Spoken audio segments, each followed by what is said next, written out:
Super Tuesday is a game changer in the United States because it brings together so many primaries on a single date, in this case, March 3rd. There were 14 states that held their primaries, and Joe Biden won 10 out of those 14, with Bernie Sanders taking the other 4. What this means is that Joe Biden now has not only the majority of the delegates so far going into the Democratic Convention, but he also has the momentum of being portrayed, at least, as the most viable candidate to defeat Donald Trump. This is a self-affirming prophecy, in a sense, because the more people believe that Joe Biden can beat Donald Trump, the more people will vote for him in the future, as that, according to exit polls, is turning out to be the #1 criteria in how people, Democrats, decide who they'll vote for the Democratic candidacy. As we look at the upshot of Super Tuesday, what we find then is that the race is very close, and there's been another consequence that will have an impact as we go forward, especially toward the next round of primaries on March 10th. And that is that 3 other major but trailing candidates have dropped out of the race, and all 3 have thrown their support behind Joe Biden. That's Pete Buttigieg, Amy Klobuchar, and Mike Bloomberg. This also could contribute to the momentum that Joe Biden now has.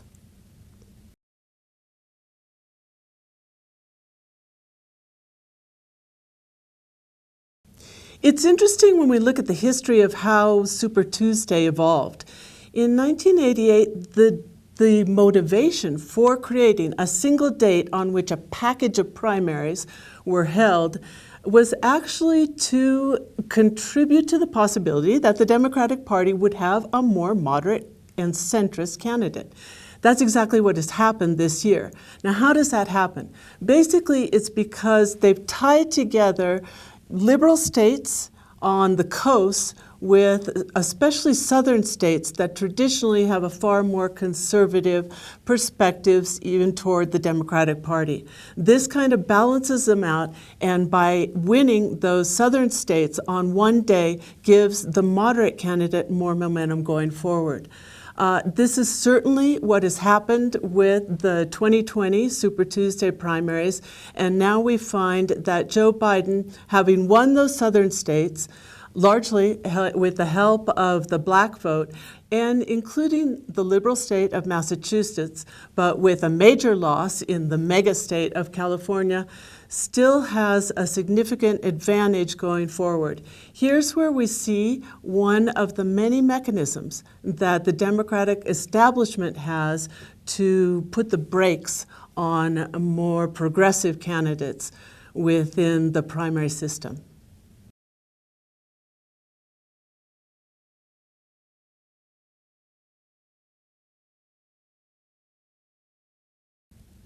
There's no question, as we look at what happened in these Super Tuesday primaries and in other areas of the primaries as well, and this race for the Democratic candidacy, that the establishment is throwing its weight behind Joe Biden. There's a number of reasons why it would do this. We can see this by the endorsements of the candidates who dropped out as well.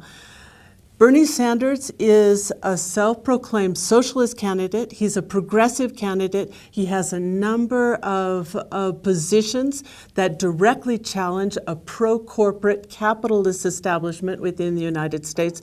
And this has given the Democrats the jitters in many senses.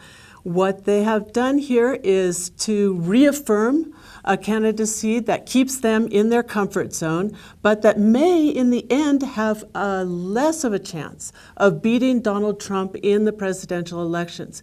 Here's where they're taking an incredible risk, and they may be sacrificing the Democrats' possibilities of gaining the White House and the belief and the conviction of Democratic voters in the need for a change, especially after 4 years of a Trump administration. This is not the time for centrist options. This is not the time for just a little bit of change. Huge sectors of the population feel imminently threatened by the Trump administration and by not only the policy changes, but the structural changes that the Trump administration has been carrying out in the United States, the attacks on democracy, the attacks on democratic institutions. They feel that it's necessary to have a president who will firmly uphold those. And in the end, that might not be Joe Biden. I'm convinced that it won't be Joe Biden. Joe Biden has shown himself to be a centrist. He's shown himself to be a player with the powers that be, and he may or may not be able to beat Donald Trump, but if he doesn't continue with the kinds of changes we need to protect our democracy, we could have won a Pyrrhic victory.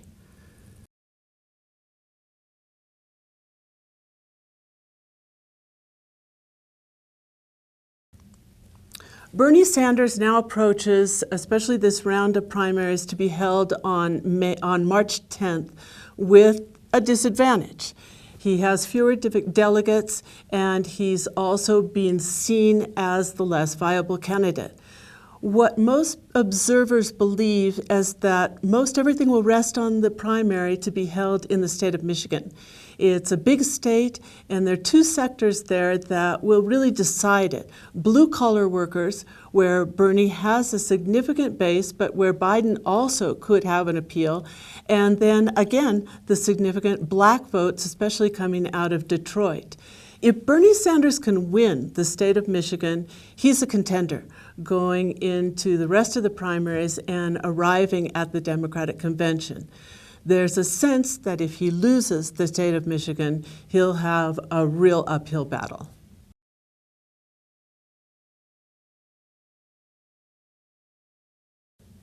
Right now, the aggregated polls are showing that both Joe Biden and Bernie Sanders would beat Donald Trump by about 5 points of advantage.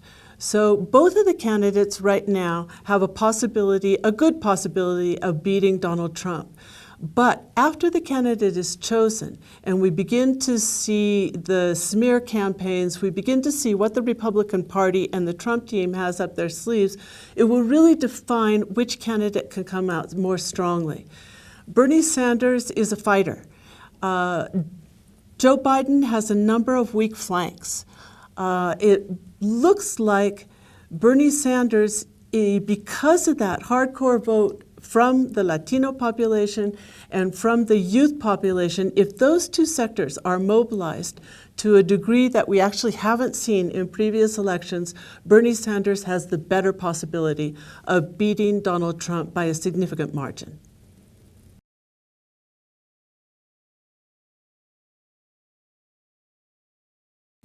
This election in the United States is very important for Mexico and for all of Latin America, as well as for U.S. foreign policy in general. We've seen a President Trump who's erratic, who's aggressive, who punishes countries that he disagrees with and rewards countries, despite their human rights reputations, that he considers to be allies. In the case of Mexico, there's no other clear case in the world. He has been bashing Mexico since before he took office and will likely continue. As immigration is used as a wedge issue in the campaign, he continues to threaten to close the border, which would have disastrous effects on Mexico. He continues to threaten to apply tariffs, to tax remittances, a number of mechanisms that use the dependent economic relationship with Mexico to leverage his power over Mexican sovereignty and over Mexican decisions, many of which have direct negative impacts on the Mexican population and on the migrant population. All of Mexico is waiting to see that Donald Trump is defeated in this election. That's why this election, particularly the 2020 presidential race in the United States, is so important for Mexico and for the rest of the world.